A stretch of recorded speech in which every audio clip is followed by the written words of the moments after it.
Well, it might only be the beginning of summer, but things are really heating up around here and around most of the country. So today I wanted to talk a little bit about sprinklers, a couple of the different types, a few things that I've used in my yard over the years, and kind of some of the pros and cons of those, so stay tuned.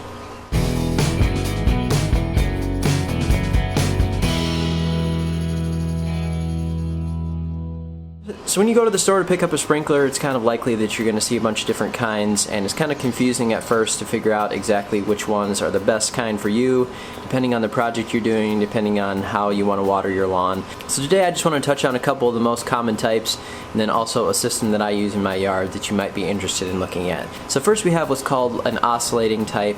Basically the way that it works, it's just gonna fan back and forth. I'm sure you've seen these somewhere, some people using a type like this. So what are the pros to that? Well, it's supposed to mimic kind of like a rain effect.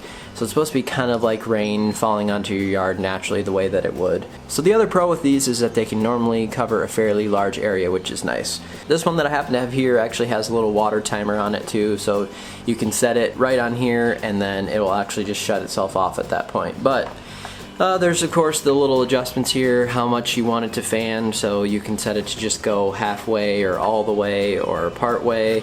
So there's all those adjustments, and this one actually has a few of the little heads here that you can actually turn off. So if you just want it to be in the middle, you don't want the fan spray to be quite as wide, then you can do that too. So that's just kind of the design of this one.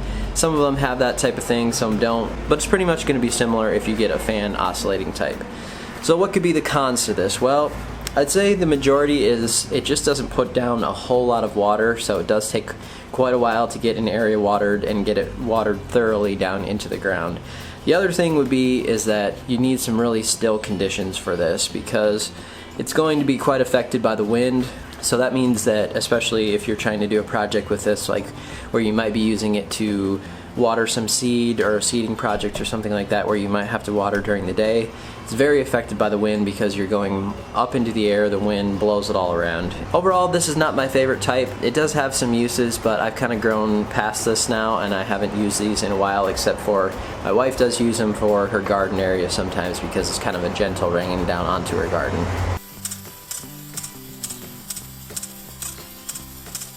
So the second type of sprinkler that I picked up is one right here that you might have seen in a few of my videos if you watch some of my videos over the years.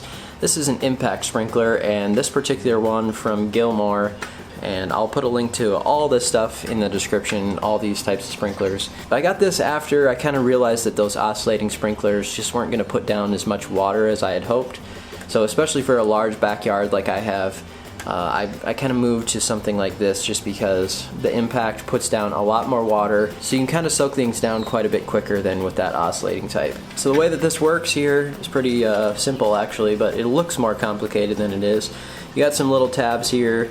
This just will stop it at a certain point, so whatever direction you're going, you just move those. Like if we want this to go back this way and stop here, then we can obviously do that. It's pretty easy to move around. Up here we have this little tiny little screw here, and what that does is that will just fan the water a little bit. So if we want it to be like a constant spray, just as far as it will spray, you'll just move this all the way out. If we want this all the way, you want the droplets to spread out a lot quicker, maybe not get as much distance, and also spread out the drops a lot faster, then this set screw right here is what is going to do that. And then of course up at the top we just have a little bit of distance, and the way that this works for distance is really when you adjust this, it just adjusts the angle of this down so that it's hitting the water, and that's really the only way it adjusts the distance. So it doesn't work the greatest for that type of adjustment for distance. So I usually leave it set at max, and if I want to adjust the distance more, I will adjust this set screw to just fan out the water a little bit quicker. So that's kind of how it works,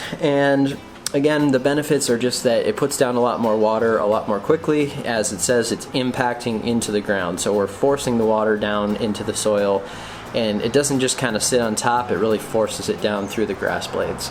So I've used this in various things, even for seeding, but it does get a little bit aggressive when you're trying to grow new seed because it's impacting down onto the ground and it can kind of harm the new seedlings. So that's kind of why I keep that oscillating sprinkler from time to time, and then also the other system that I'm going to show you in a second, which I've found to be overall my favorite sprinkler system for my yard. I'll talk about that in just a moment. So what are also some of the cons with this? Well, I've just found overuse with these is that sometimes the spray pattern doesn't get as even a coverage as I would like it to. It tends to spray out and the distance is good, but it tends to get all that water out towards the edge of your arc of the spray. And then when it comes back, this little thing right here is hitting the water, so it's supposed to cover that area that it wasn't impacting on the first spray. But I tend to find that there's just a little gap in there sometimes where it feels like it's spraying really well out at the far of the part of the arc, and it's spraying well on the inside part of that arc when it comes back around and it's sprinkling. There's a little part there about 3/4 of the way out that doesn't get quite as much water as the rest of it. So that's probably one of the cons that I would see to this particular one, but it's nothing that would really prevent me from using it. Overall, I really like this sprinkler. I really like the way that it works, puts down a lot of water and fairly evenly for what it does. This one I still use all the time. I still like it a lot. Let's move on to my DIY system.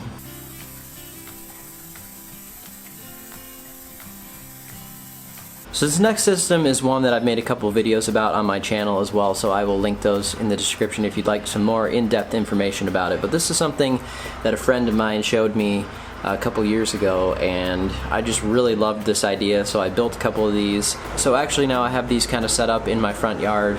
It's kind of like a semi-permanent little system there. Essentially what this is an underground sprinkler head right here.